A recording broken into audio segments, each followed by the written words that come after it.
জাতীয় নাগরিক পার্টির এনসিপির নেতা আক্তার হোসেন বলেছেন, বাংলাদেশ আওয়ামী লীগ যে গণহত্যা ও মানবতাবিরোধী অপরাধ সংগঠিত করেছে তাতে তাদের পুনর্বাসন কখনোই মেনে নেওয়া হবে না।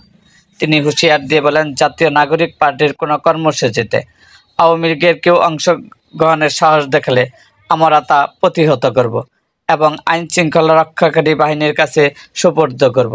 আক্তার আলো বলেন, যারা ফেসিবাদ চাপিয়ে দিয়েছে, যারা দেশের গণতন্ত্র ধ্বংস করেছে, তাদের রাজনীতি করার কোনো অধিকার নেই।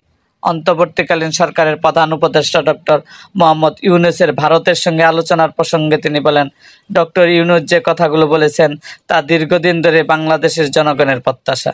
আমরা আশা করছি ভারত থেকে শেখ হাসিনা সহ 2024 সালে গণহত্যার সঙ্গে জড়িত সবাইকে দ্রুত বাংলাদেশে প্রত্যাবর্তনের পদক্ষেপ নেওয়া হবে। তিনি বলেন, এই বিষয়ে শুধু কথা বললেই চলবে না, কার্যকর কূটনীতিক উদ্যোগ নিতে হবে।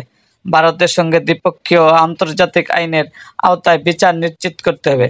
বাংলাদেশ ভারত সম্পর্ক যেন কোনো রাজনৈতিক দলের সঙ্গে নয়, বরং বাংলাদেশের জনগণের সঙ্গে প্রতিষ্ঠিত হয়।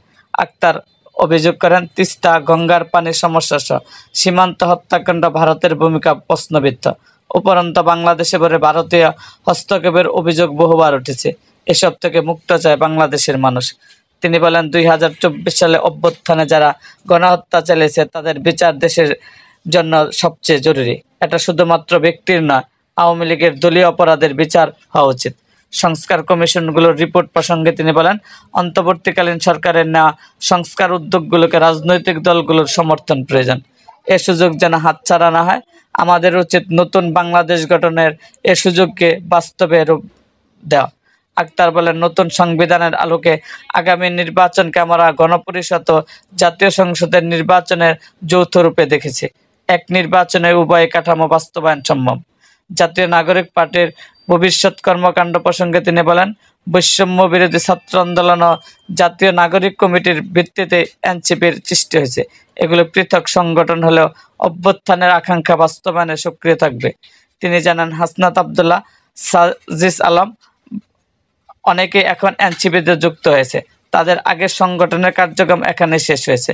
যারা এখনো জাতীয় নাগরিক কমিটি ও বৈষম্য বিরোধী ছাত্র আন্দোলন রয়েছে, তারা ভবিষ্যতে সিদ্ধান্ত নেবে।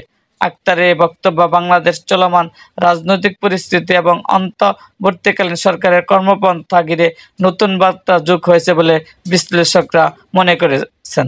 এরকম আরও ভিডিও পেতে এবং রাজনৈতিক অঙ্গনের নানা ঘটনা ও ইতিহাস জানতে আমাদের মুক্তাগাছার ইতিহাস মিডিয়া ইউটিউব চ্যানেলটিকে সাবস্ক্রাইব করুন এবং পাশে থাকা বেল আইকনটি বাজিয়ে দিন।